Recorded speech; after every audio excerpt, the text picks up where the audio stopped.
private school or a public school or even going into the workforce, what's the best option for them to do. So I love doing that. Can you tell a little bit about what your weekly schedule is like? Yeah, so pretty much every day I do a lot of time really looking at how can I communicate with students. So sometimes it's like text or email or phone call. Sometimes I'm even going out and visiting.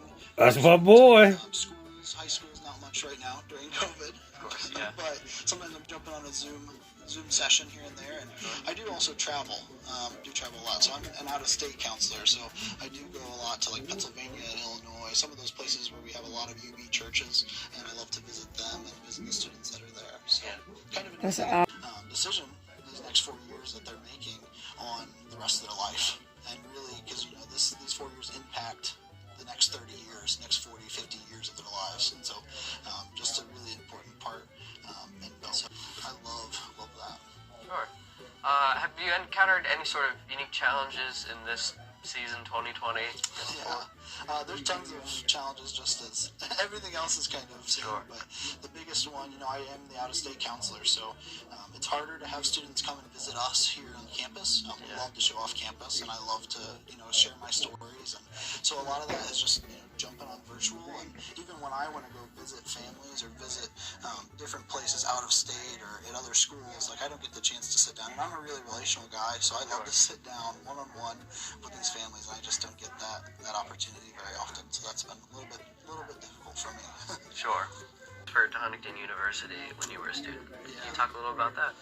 Yeah, I wish I had a little more time to go through the full story. Oh, tell whatever you want. What that looks like, but I'll just give the abridged version, sure. So to speak. I had the intentions going out of high school that I wanted to do the quickest option that would have the biggest payout. So I was intending to go to a community college, and I was all set up, and I had a great scholarship, and had all this planned out, and God really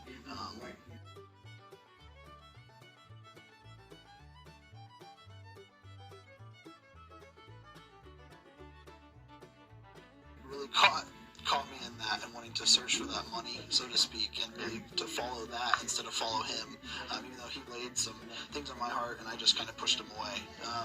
And so with that, after a couple weeks, actually about 10 weeks into my community college experience, I actually had to drop out due to some life things with my family and some things with work, and I just was like, I'll get back to college eventually. And one thing led to another, and a couple months later, through a bunch of prayer from family members and even prayer from myself, I just kind of stumbled upon Huntington. I actually didn't even know Huntington existed until 2 weeks before I became a student.